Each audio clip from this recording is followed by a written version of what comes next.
नमस्कार दोस्तों, स्वागत है आपका स्टडी आईक्यू में। आज हम लोग एक बहुत ही दिलचस्प विषय के ऊपर चर्चा करने वाले हैं। थोड़ा सा पॉलिटिकल डिस्कशन होगा, लेकिन अगर हम लोग एग्जाम पॉइंट ऑफ व्यू की बात करें, आपको यहां पे काफी अच्छी इंफॉर्मेशन मिलेगी with respect to the role of opposition, यानी कि विपक्ष का क्या रोल होना चाहिए, विपक्ष की स्थिति क्या है अभी फिलहाल इंडिया में, आपको इसके बारे में डेटा मिलेगा। इसके अलावा आपको इन जनरल इंडिया में वोटिंग बिहेवियर के ऊपर भी थोड़ी सी इंफॉर्मेशन मिलेगी, which is very useful for your GS paper 2।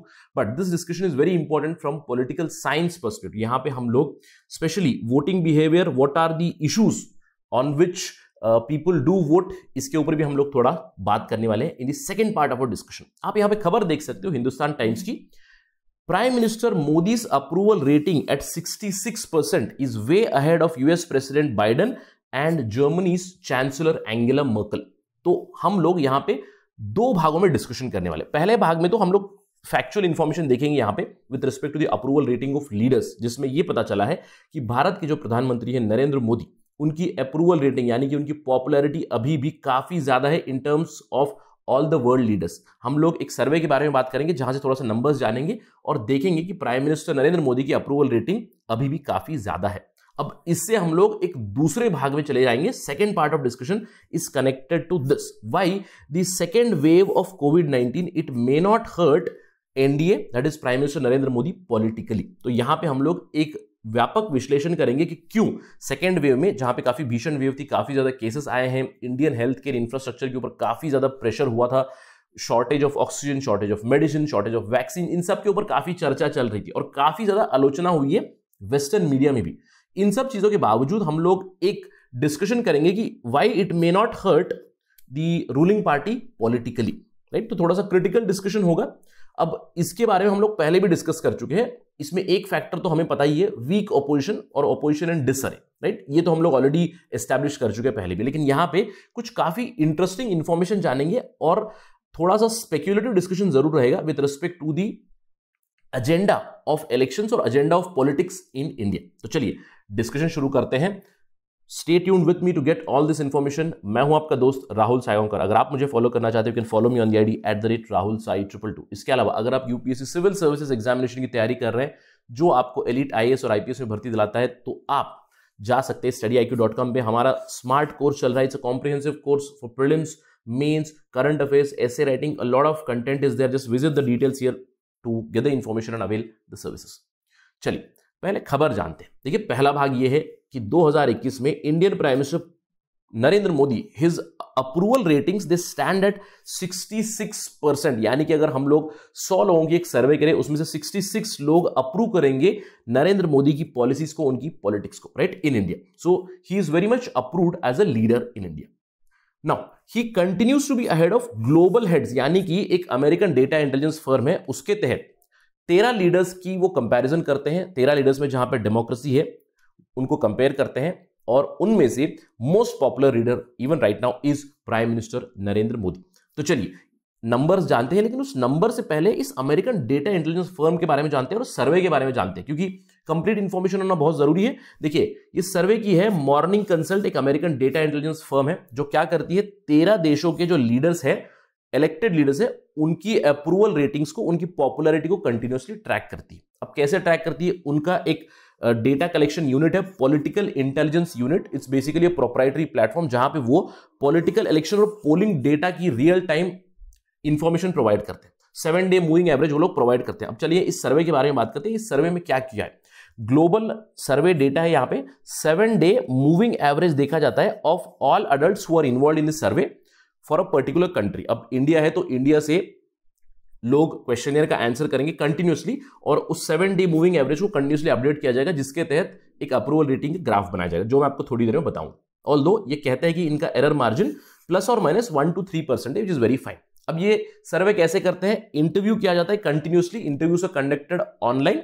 अब ऑनलाइन इंटरव्यू में वो पूछते हैं कुछ सवाल, जहां पे जो भी सिटीजन है उनके देश के, उनको कुछ सवाल पूछे जाते हैं कि क्या आप अप्रूव करते हैं आपके प्रधानमंत्री की ये policy etcetera. So they collate the data on the basis of a question, right. अब इंडिया में अगर बात करें तो इनकी जो सैंपल स्पेस है, अकॉर्डिंग टू मॉर्निंग कंसल्ट, वो कहते हैं इनका सैंपल साइज है 2126 एडल्ट्स, राइट। तो काफी छोटा सैंपल साइज है। नॉनदलेस अगर हम लोग इसमें भी अगर फिल्टर आउट करें तो वो कहते हैं it is a representative of literate, यानी कि पढ़े लिखे जो नागरिक है इंडिया के, उनका एक रिप्रेजेंटेटिव सैंपल बनाया है 2126 एडल्ट्स का। तो यहां से ये इन्होंने डेटा कोलेक्ट किया। अब इन्होंने डेटा क्या कोलेक्ट किया, देखिए उन्होंने ट्वीट किया हाल ही में, मॉर्निंग कंसल्ट का ट्वीट है जहां पे उन्होंने कहा global leader approval rating which was updated you can see here on 17th June 2021। वहां पे उन्हें बताया कि Narendra Modi is leading in terms of global approval rating with 66% of people in the survey approving his policies, closely followed by the Italian Prime Minister Mario Draghi, right? तो चलिए देखते हैं exactly क्या बताया है मॉर्निंग कंसल्ट ने। देखिए अगर हम लोग मॉर्निंग कंसल्ट का डेटा एनालाइज करें तो यहां पे पता चलता है कि अगस्त 2019 में, आपको याद होगा अगस्त 5 2019 को आर्टिकल 370 को एब्रोगेट किया था मोदी सरकार ने, तब Modi's approval rating was an all time high 82% उनकी अप्रूवल रेटिंग थी, जहां पे केवल बहुत ही कम लोग around 11% they disapproved with his policy. तो he was very very popular in August 2019। लेकिन अभी अगर 2021 की बात करें, उनकी अप्रूवल रेटिंग 82% से डाउन हुई है। Right now it stands at 66%। और ये जो डेटा है it shows the data of early June, basically June first week and second week data. 66% people approve, but the disapproval rate has also gone high to 28%, यानी कि disapproval पहले 11% था, अभी वो बढ़ चुका है, ऑलमोस्ट डबल से भी ज्यादा हो चुका है, और अप्रूवल रेटिंग भी उनकी घटी है, which is quite understandable again considering the second wave of COVID-19 pandemic. But still, Morning Consult ने बताया this 66% approval rating is also very very huge in comparison to the other leaders. जिन 13 leaders को वो लोग compare कर रहे हैं उसमें से prime minister Narendra Modi is right now the first. He is followed by, जैसे कि मैंने बताया, Italian prime minister Mario Draghi जिनकी अप्रूवल रेटिंग है 65%, followed by Mexican president Andres Manuel Lopez Obrador, Australian prime minister Scott Morrison, German chancellor Angela Merkel, her approval rating is 53%, which is more or less similar to US President Joe Biden. Joe Biden is followed by Justin Trudeau of Canada with 48% approval rating.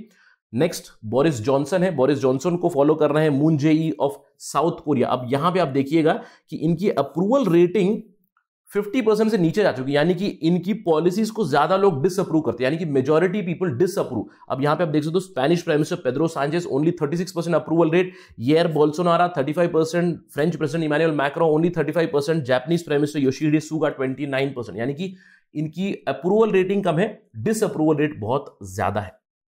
चलिए देखते हैं exactly एक figure जिससे हमें पता चलेगा। देखिए ये है मॉर्निंग कंसल्ट की वेबसाइट जहां पे आप ग्लोबल लीडर अप्रूवल का डेटा देख सकते हो। मैं थोड़ी देर बाद आपको लाइव नंबर्स पे भी ले जाऊंगा ताकि आपको पता चले एग्जैक्टली क्या हो रहा है यहाँ पे। Net approval of all leaders आप देख सकते हो, पे the share of each country's residents who approve minus the share who disapprove, यानी कि approval rate minus disapproval rate का ये ग्राफ है। आप देख सकते हो this red colour belongs to Narendra Modi whose approval rating has always been more than 50। अब मैं क्यों कह रहा हूं more than 50? एक डेमोक्रेसी में अगर आप 50% से ज्यादा या 51% आप वोट ले लोगे, then more or less you will be the leader, you will be elected, right? Again, in a generalized way of speaking, तो उनकी अप्रूवल रेटिंग 50% से ज्यादा ही बहुत बार रही है। लेकिन अगर आप देखें यहां पे his approval rating has gone down less than 50 and currently it stands at 38%, यानी कि जितने लोग अप्रूव करते हैं 66%, जितने लोग डिसअप्रूव करते हैं 28। अगर उन दोनों को माइनस करेंगे you will end up with somewhere around 38% approval rating.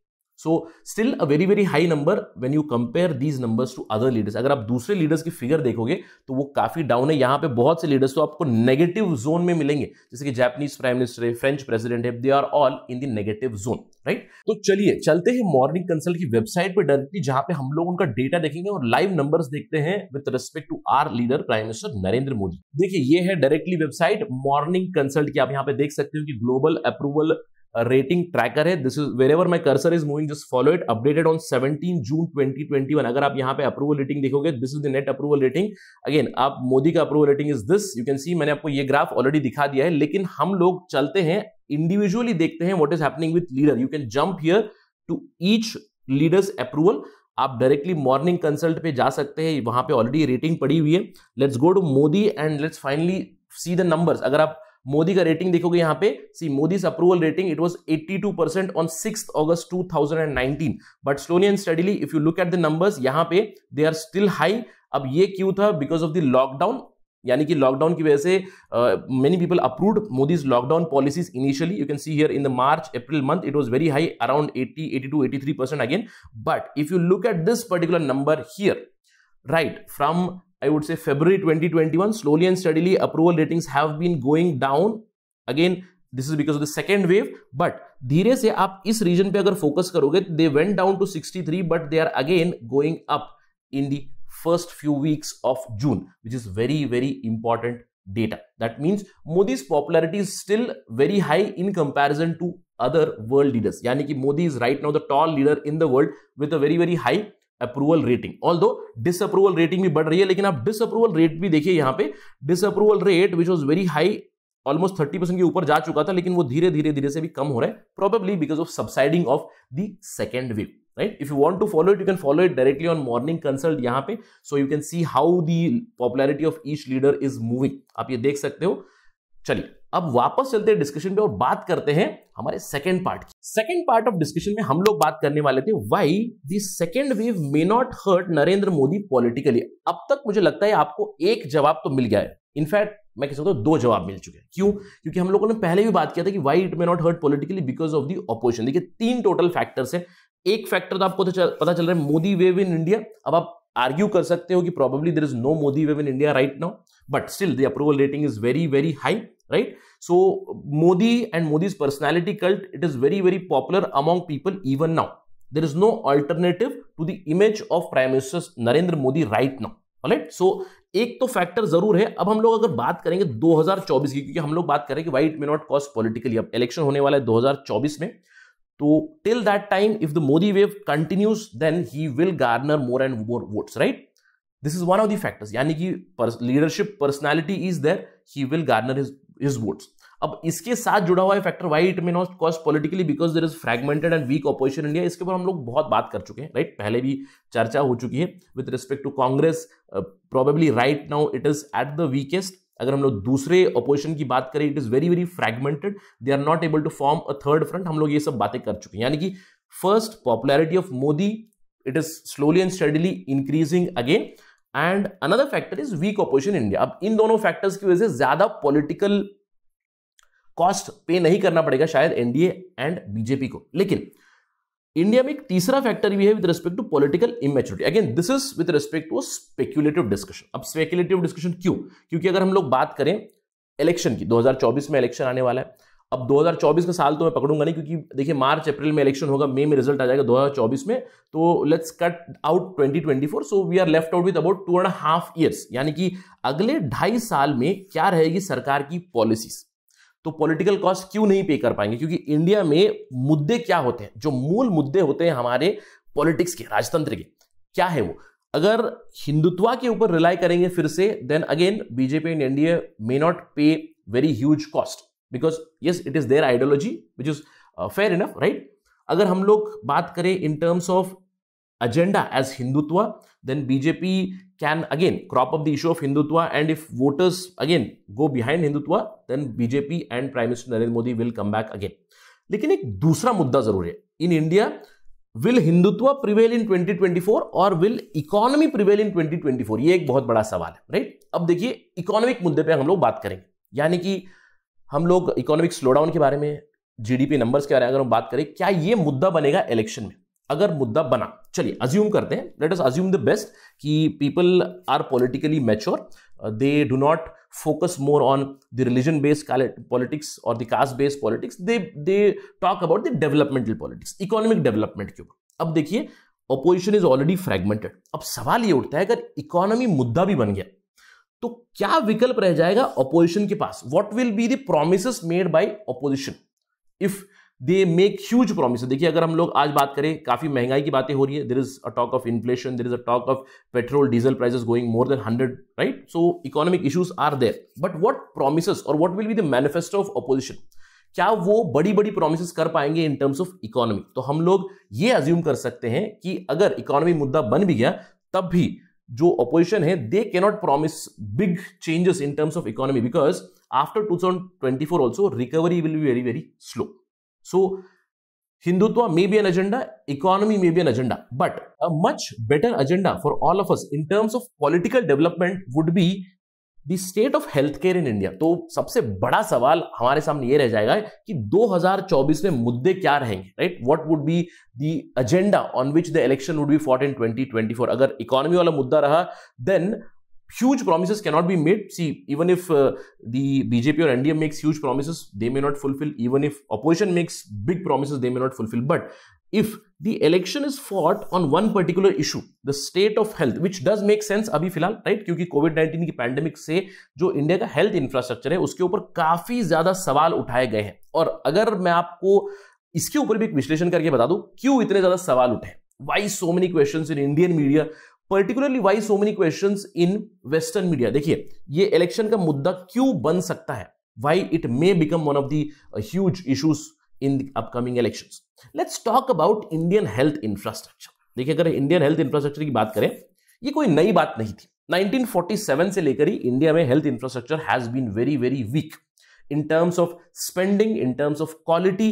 The public health has been deteriorating, right? Quite understandable.